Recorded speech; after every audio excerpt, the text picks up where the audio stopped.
The air in the Providence town hall was thick with the scent of pine smoke and self-righteousness. It was October 29th, 1876. Outside, a pale, anemic sun did little to warm the hard-packed earth of the street, and the wind carried the first true bite of the coming winter. Inside, seated behind a heavy oak table, the 4 men of the town council passed judgment. Elder Josiah Hemlock, his beard a formidable cascade of white, cleared his throat. The sound was like gravel shifting in a dry creek bed. He looked not at the girl standing before them, but at a point on the wall just above her head, as if addressing an abstract problem rather than a human being. She was 15 years old. Her name was Elara. 3 months prior, she had been Elara Vance, wife of a young farmer named Thomas. Then, the fever had taken him, swift and merciless. 6 months before that, it had taken her parents in a wagon accident. Now, she was simply Elara, an orphan, a widow, and in the unyielding calculus of the Providence Council, a liability.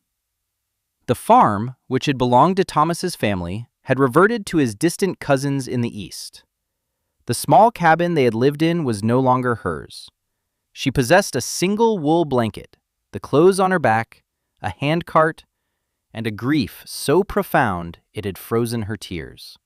"The council has deliberated," Elder Hemlock announced to the space above her. "It is a tragedy, of course, a great tragedy. But the town has its own burdens. We have widows and orphans enough of our own blood. We cannot be expected to provide for every stray." His words were not cruel in their tone, but in their finality. They were the dispassionate verdict of a ledger book, a simple balancing of accounts where her life was a debit the town could not afford. The other men, a blacksmith, a merchant, and a landowner, nodded in solemn, synchronized agreement. They were good, God-fearing men, and they were certain of the righteousness of their decision. "You will be permitted to remain within the town's limits until the first significant snowfall," Hemlock continued, finally lowering his gaze to meet hers. His eyes were a flat, unforgiving gray. "After that, you must make your own way. We cannot have you becoming a charge upon the community. It would set a dangerous precedent." He folded his hands on the table, a gesture of closure. The matter was finished. There was no appeal, no recourse. She was being cast out, not with shouts and stones, but with the quiet, unassailable logic of pragmatism. She did not speak. She did not plead. She simply met his gaze for a long moment, her young face a mask of stoicism that the men mistook for empty compliance. Then, she turned and walked out of the hall, the heavy door closing behind her with a sound of utter finality. The wind hit her as she stepped outside, whipping her thin dress against her legs. For a long time, she just stood there, watching the dust devils dance down the town's only street. Providence was a small, hard settlement on the vast, unforgiving plains of Nebraska, a place where survival was a daily struggle written in the lines on every face.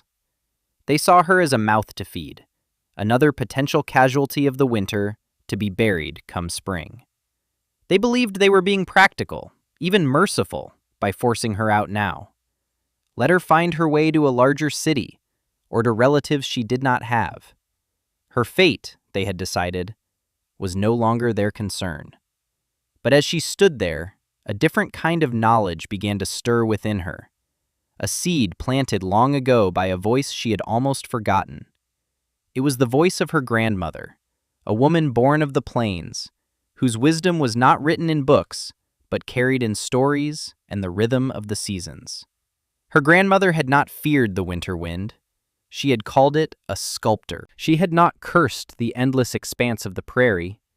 She had called it a pantry. And she had a special name for the ubiquitous Russian thistle, the prickly, skeletal weed that broke from its roots in the autumn and swarmed across the landscape in great, rolling herds. The settlers called them tumbleweeds, a nuisance to be burned or cursed. Her grandmother had called them salsola tragus, wind's wool. and she had spoken of them with a strange reverence. "Everything the earth gives has a purpose, little bird," her grandmother used to say, her hands weaving a basket from dried prairie grass. "The wind's wool, it looks like nothing, just a skeleton. But it is filled with what keeps us warm. It is filled with air." Ilara remembered the lesson, taught to her as a child. A bird's feather is not warm. A sheep's fleece is not warm. It is the air trapped within them that holds the heat of the body. Insulation was not a material, it was a principle. And the plains, in their harsh generosity, had provided an inexhaustible supply of the very material the settlers despised. An idea, fragile at first, then hardening with the force of desperation, began to form in her mind. A house not of wood or sod, but of wind and weeds. A tumbleweed igloo. The first task was to find a location. The council's decree had banished her from the town's platted limits, a square of land marked by 4 simple stone pillars. Just beyond the southwestern pillar, the prairie dipped into a shallow, wide depression, a natural basin perhaps 30 feet across. It was exposed to the wind, a fact that would have deterred any conventional builder, but for Ilara, it was an advantage. The ceaseless wind would be her herdsman, driving her building materials directly to her. She pushed her small handcart to the center of the depression on November 1st, 1876, and began her work. She had $3.17 to her name. She spent 40 cents on a new handle for her late husband's shovel and a file to sharpen its worn edge. The remaining money she wrapped in cloth and buried, a final reserve against absolute catastrophe. Her first action was not to build up, but to dig down. This, too, was a lesson from her grandmother, a wisdom understood by the prairie dog and the badger. The earth itself was a reservoir of warmth, a concept the settlers, with their raised wooden floors, seemed to have forgotten. Below the frost line, the ground maintained a near-constant temperature, a principle modern science would label geothermal heat transfer. For Ilara, it was simply the planet's slow, steady breath. She marked out a circle 12 feet in diameter. Then, she began to dig. The work was brutal. The topsoil was a thin layer, quickly giving way to dense, compacted clay that resisted her shovel with stubborn tenacity. Each shovelful was a victory. Her hands, soft from a life of domestic chores, blistered, then bled, then hardened into calloused leather. Days turned into a week, then 2. The people of Providence watched her. At first, it was with a distant, pitying curiosity. They saw the lone girl, a tiny figure in a vast landscape, digging a hole. Mr. Abernathy, the blacksmith, passed by on his wagon. "Digging your own grave, girl?" he called out, not with malice, but with the casual cruelty of a man convinced of his own superior knowledge. "The ground will freeze you solid in that pit." Ilara did not reply. She just kept digging, her movements rhythmic and efficient, conserving every ounce of energy. She knew that the earth was her ally, not her enemy. The pit was not a grave, it was a foundation. It was the first and most critical component of her thermal design. By mid-November, the pit was complete. It was a perfect circle, 12 feet wide and 4 feet deep. She had sloped the entrance into a short, descending ramp. With the excavated earth, she built a low, thick berm around the entire circumference of the pit, raising the effective wall height by another 2 feet. The result was a sunken, sheltered space, protected from the relentless scouring of the wind. She then used the last of the loose earth to build a raised platform against the far wall of the pit. This would be her bed, elevated off the floor to keep her above the coldest layer of air that would settle at the lowest point. She lined the pit floor and her sleeping platform with a thick 6-inch layer of dried prairie grass, a soft, effective insulation against the cold clay. Now began the second phase, the gathering of the wind's wool. The first hard frosts had killed the Russian thistles, and the autumn winds had freed them from their roots. They were everywhere, congregating in ditches and piling up against the few fences that crossed the plains. Alara spent her days pushing her small handcart for miles in every direction, collecting the skeletal remains of the plants. They were light, but bulky and difficult to handle, their tiny spines catching on her clothes and skin. She learned to work with them, to see their structure not as a chaotic mess, but as a complex lattice. Each tumbleweed was an intricate sphere of stiff, branching stems, a near-perfect natural architecture for trapping air. She piled them near her pit, a collection that grew from a small mound into a veritable mountain of brittle, brown vegetation. The children of Providence, emboldened by their parents' derision, sometimes came to the edge of the depression to taunt her. They called her the Weed Witch and threw stones at her growing pile. Alara ignored them. Her focus was absolute, her purpose unwavering. She was not building a house to impress them. She was building a machine for survival, and every component had to be perfect. She gathered hundreds, then thousands of tumbleweeds, selecting the driest and most structurally sound specimens, creating a stockpile of raw material that dwarfed her small frame. On November 24th, with the sky the color of lead and the air so cold it hurt to breathe, she began the construction of the dome. She had no timber for a frame, so she improvised. She drove a tall stake into the exact center of her pit.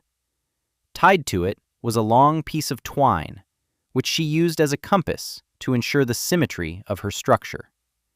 She began to lay the first course of tumbleweeds against the earthen berm.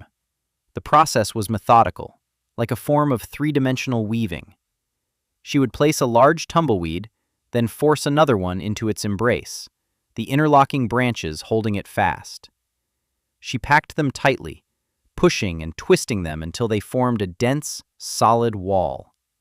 The first layer was nearly 3 feet thick, a massive ring of interlaced branches rising from the ground. Elder Hemlock himself paid her a visit during this phase. He rode out on his horse, stopping at the edge of the depression and looking down at her work. He did not dismount. "Daughter," he said, his voice laced with a condescending pity, "this is madness. A fire will turn this pile of thorns into an inferno in seconds. A heavy snow will crush it flat. There is still time. Confess your foolish pride, and we will find a place for you in the church cellar until the spring thaw." He genuinely believed he was offering her salvation. His worldview was so rigid that he could not conceive of a solution that existed outside his own experience. A proper house was made of sawed lumber and square nails. This was an affront to sense, an act of pagan desperation. "The mud will protect it from fire, and the shape will bear the weight of the snow," Alara replied, her voice calm and even. She did not look up from her work. "The air trapped inside will keep me warm." "Air?" Hemlock scoffed. "Child, you will freeze to death, clutching a handful of air. I have made my offer. The sin of pride will be on your own head when the judgment of winter arrives." He turned his horse and rode away, satisfied that he had done his Christian duty. He would tell the townsfolk that the girl was stubborn and lost to reason, cementing their collective opinion of her folly. Alara continued her work, layer by layer. The walls began to curve inward, forming a dome. This parabolic shape, an arch extended into 3 dimensions, was inherently strong, designed to distribute weight evenly down to its foundation. It was the same principle that gave strength to an eggshell. As the walls grew higher and the angle of construction became steeper, she had to work from both the inside and the outside, carefully placing each tumbleweed to maintain the integrity of the curve. By the first week of December, the main structure was complete. It was a semi-sphere rising nearly 10 feet from the floor of her pit, a shaggy brown dome in the middle of the windswept plains. The final, crucial step was the application of the outer shell. She needed water. The town well was forbidden to her, but she had located a small, semi-frozen creek a mile away. For 3 days, she hauled buckets of icy water back to her site, a grueling task that left her gasping for breath in the thin, frigid air. She mixed the water with the clay soil she had excavated, creating a thick, sticky plaster. Starting from the bottom and working her way up, she began to smear this mud mixture over the entire exterior of the dome. She pushed it deep into the outer layer of tumbleweeds, filling every gap, creating a solid, seamless shell. She applied it nearly 4 inches thick. The mud froze almost as soon as she put it on, locking the tumbleweeds into a solid, immovable matrix. This frozen mud shell would serve multiple purposes. It would block the wind completely, it would provide significant structural reinforcement, and, as she had told Hemlock, it would act as a fireproof barrier. Her last structural task was the entrance. Instead of a simple opening, she built a low, narrow tunnel, about 3 feet high and 6 feet long. The floor of the tunnel was lower than the floor of the main living space. This was a cold sink, a design of profound thermal efficiency she had learned from her grandmother's stories of the northern peoples. Cold air is denser than warm air. Any cold air that seeped into the tunnel would pool at its lowest point and be trapped there, unable to rise up into the main chamber. She fashioned a door from several tumbleweeds lashed together and plastered with mud, which fit snugly into the tunnel's outer opening. At the apex of the dome, she left a small 6-inch wide opening, which she lined with a thick layer of clay to create a chimney and ventilation shaft. This would allow smoke from her fire to escape and ensure a constant, slow supply of fresh air. On December 15, 1876, she moved in. Her home was finished. The interior was a single, circular room.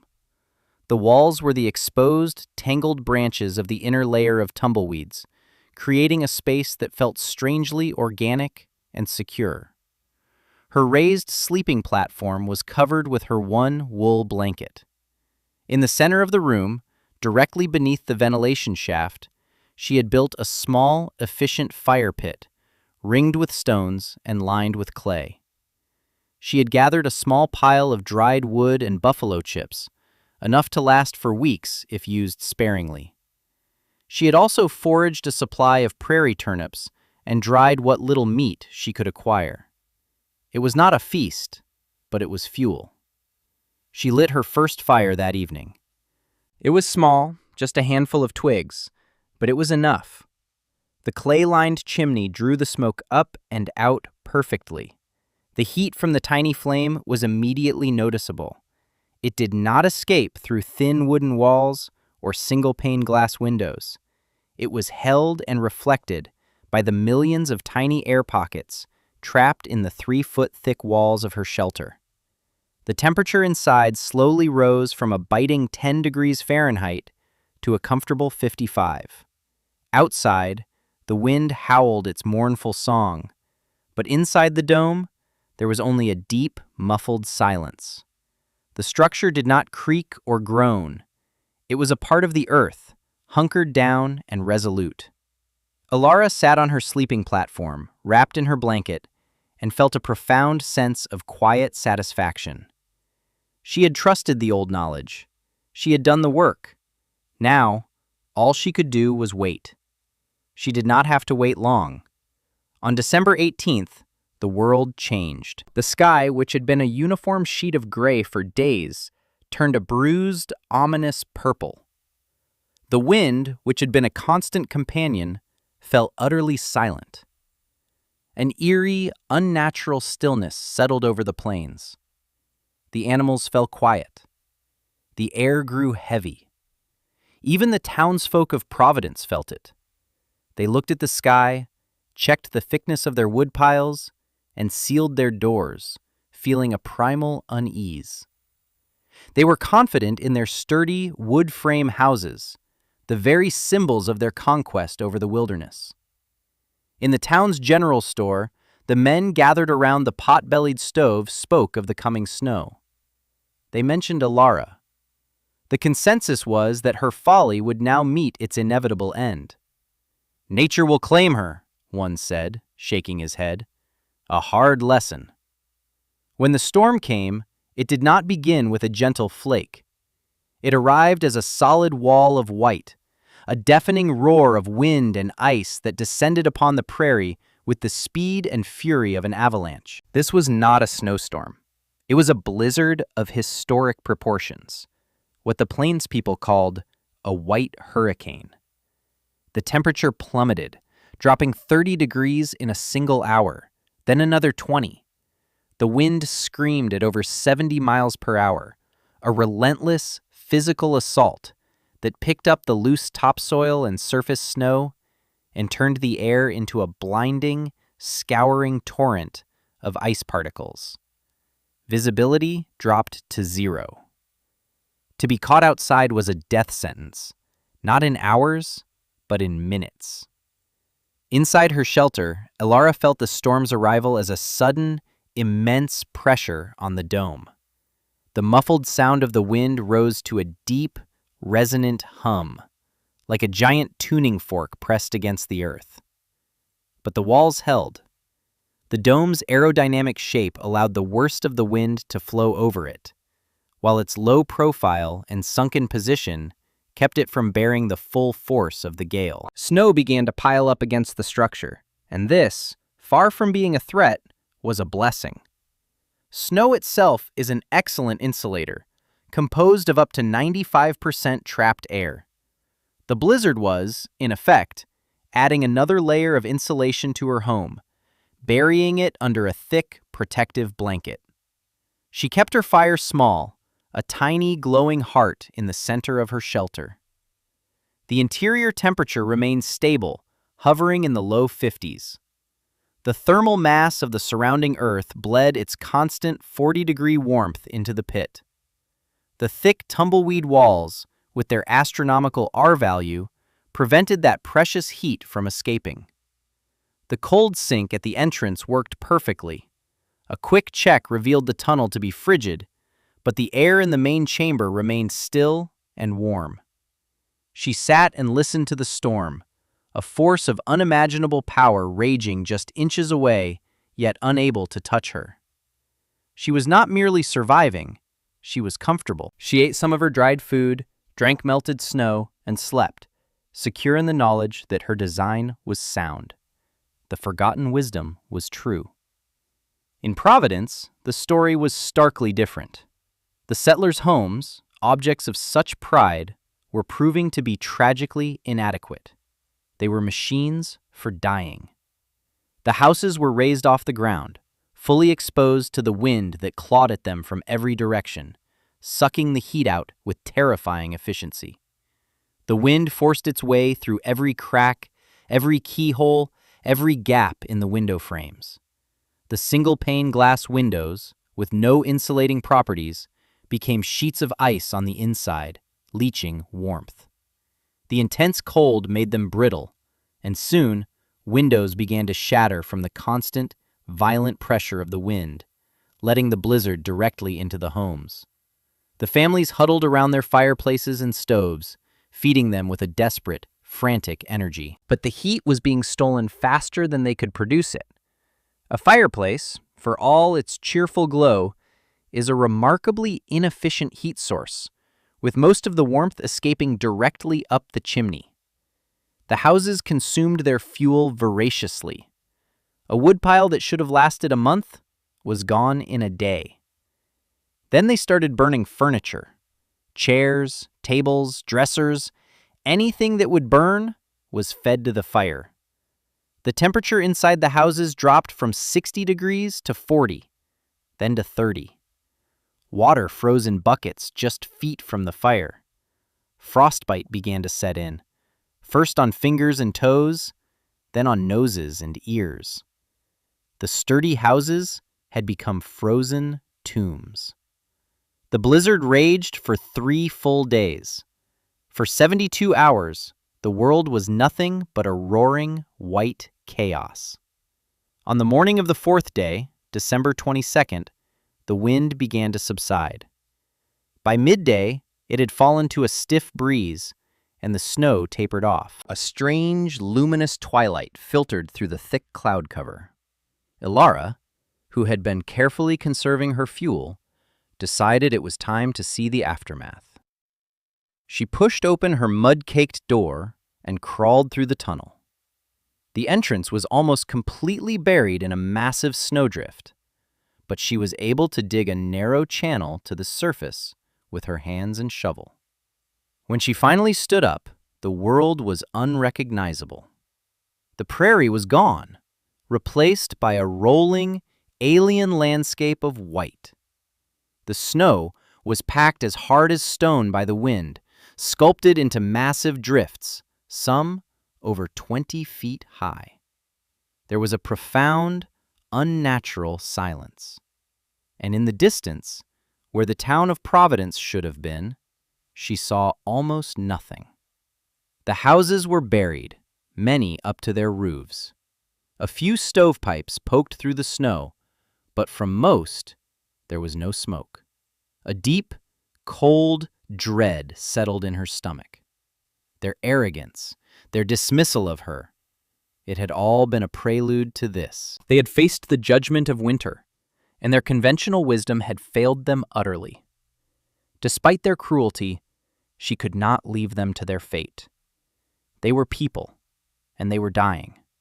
She had made a pair of simple snowshoes from bent branches and sinew, another piece of old knowledge.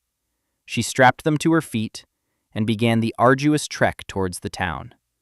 The journey, normally a 10-minute walk, took her over an hour. The snow was treacherous, with soft spots and hard, icy crusts. She navigated by the few landmarks that remained visible: the top of the blacksmith sign, the peak of the church steeple. The silence was absolute. There were no dogs barking, no voices, no sounds of life.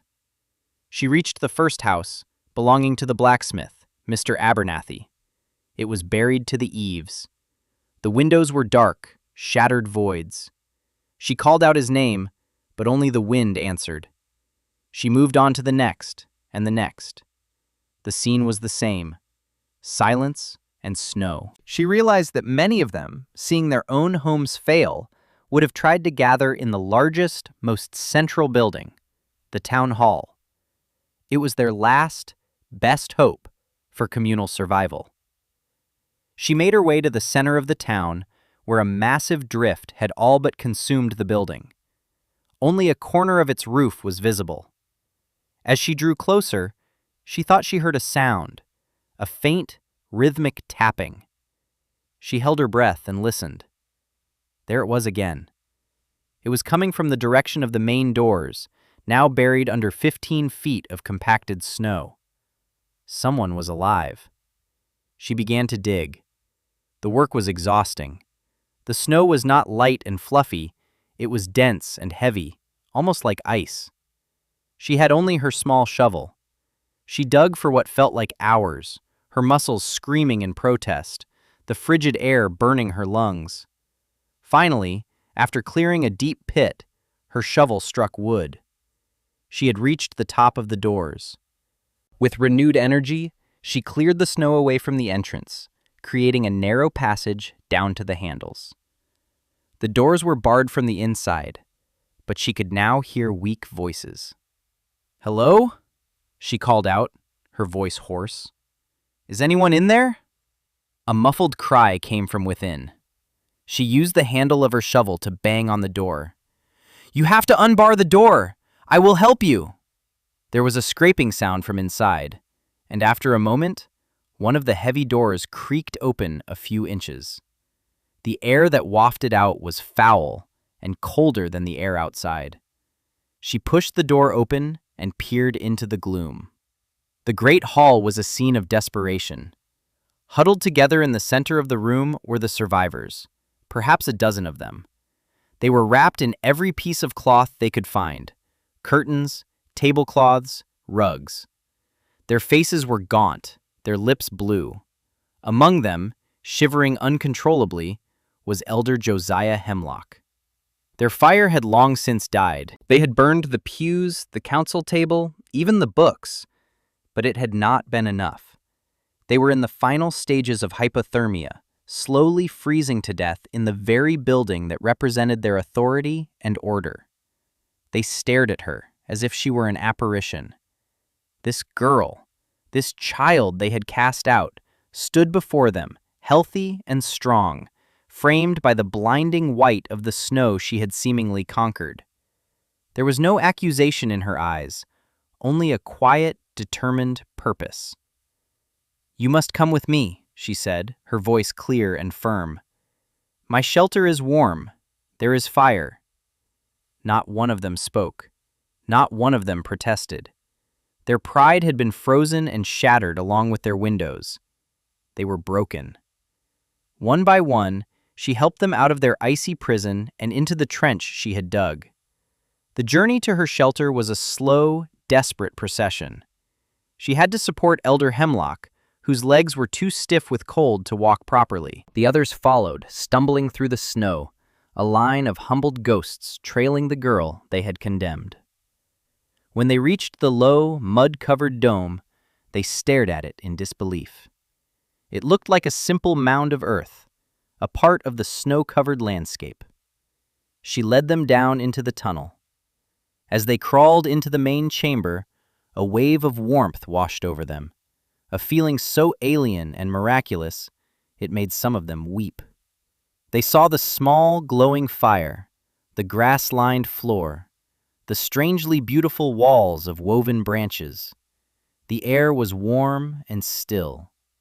It was a haven of life in a world of death.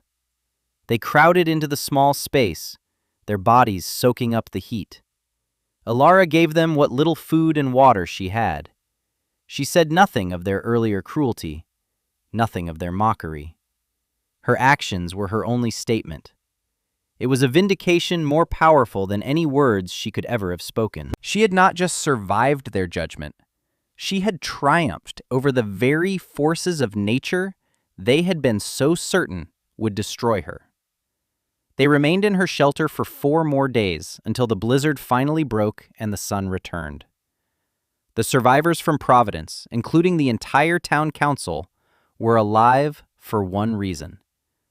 They had been saved by the outcast child and her house of weeds. When a rescue party from a neighboring county finally broke through, they were stunned by what they found. The town of Providence was a disaster zone, with 27 dead frozen in their sturdy, conventional homes.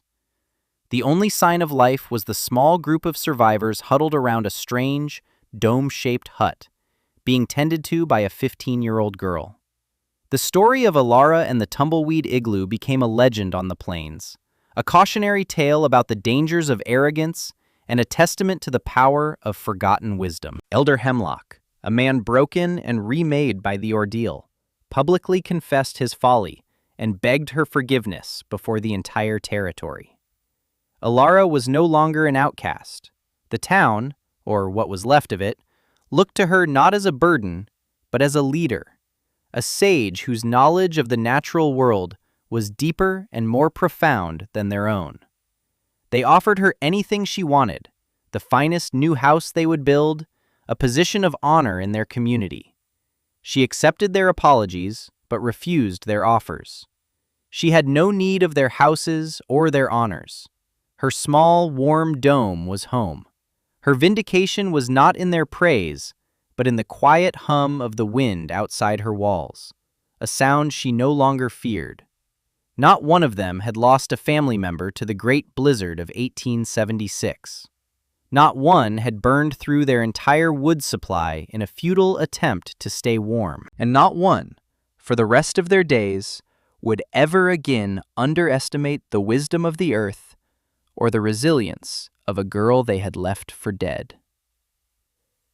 The somber truth lingered in the air for years, that their survival had been purchased at the cost of their pride, paid to a child who had mastered the simple, profound principle of trapping the air.